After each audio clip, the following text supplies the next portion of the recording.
स्वागत है आप सभी का एक और नई वीडियो में। आज की वीडियो में हम जानेंगे कि एक स्पीकर किस तरीके से तैयार होता है।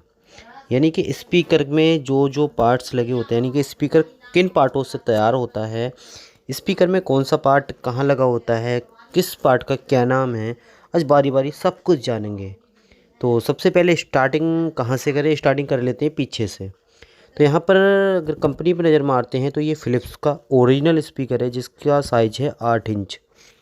ये 8 इंच का एक ओरिजिनल स्पीकर है जिसकी वाट वैल्यू है 30 वाट। तो स्टार्टिंग जो करेंगे हम अपने पहले वाले पॉइंट से करेंगे और बारीकी से आपको ये समझना है, बारीकी से देखना है।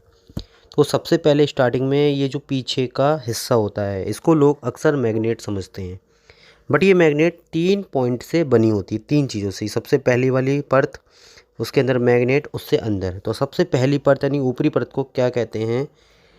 टी योक।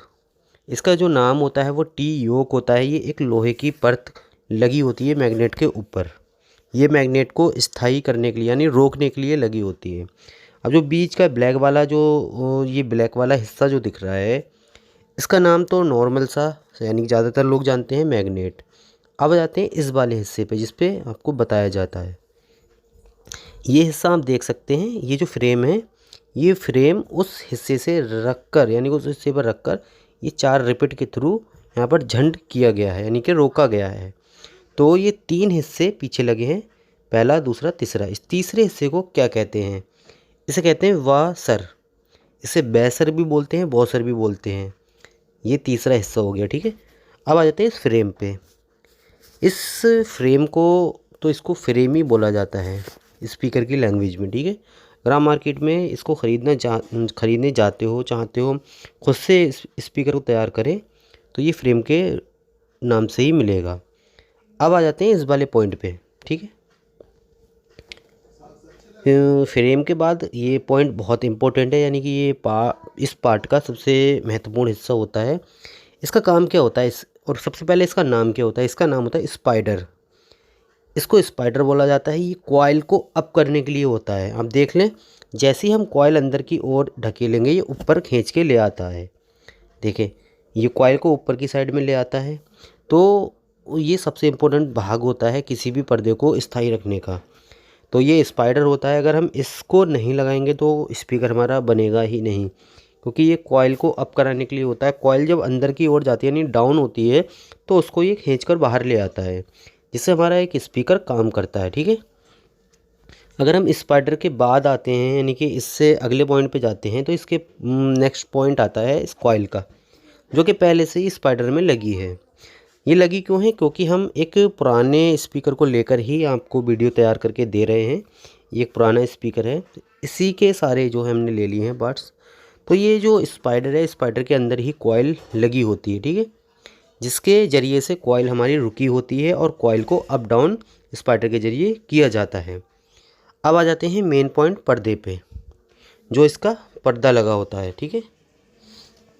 तो उसको क्या बोलते हैं स्पीकर की लैंग्वेज में, यानी कि मार्केट की लैंग्वेज में? उसको बोलते हैं पेपर कोन।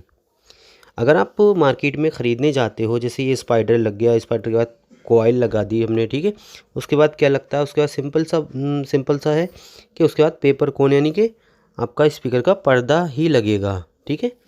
तो एक पुराना हमारे पास पड़ा है इसी स्पीकर का निकला हुआ, तो इससे थोड़ी बारीकी से हम समझ जाएंगे। जैसे एग्जांपल के तौर पे हमने पेपर कोन लगा दिया, कॉइल लगा दी, उसके बाद ये पेपर कोन का नंबर आ जाता है। आप देख लें, ये मेन भाग होता है स्पीकर का। तो उसके बाद क्या आता है? पेपर कोइन, यानी कि यहाँ तक हमारा कंप्लीट हो चुका है स्पीकर। बारी बारी हमने पॉइंट बाय पॉइंट काम किया है।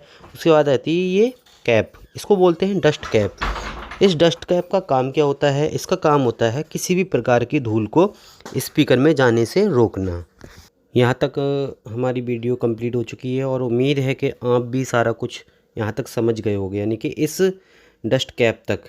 तो यहाँ पर आकर हमारा जो है कंप्लीट हो जाता है स्पीकर। बट एक चीज़ बचती है, कभी कभी इसे लगाना अनिवार्य होता है, बट कभी कभी नहीं।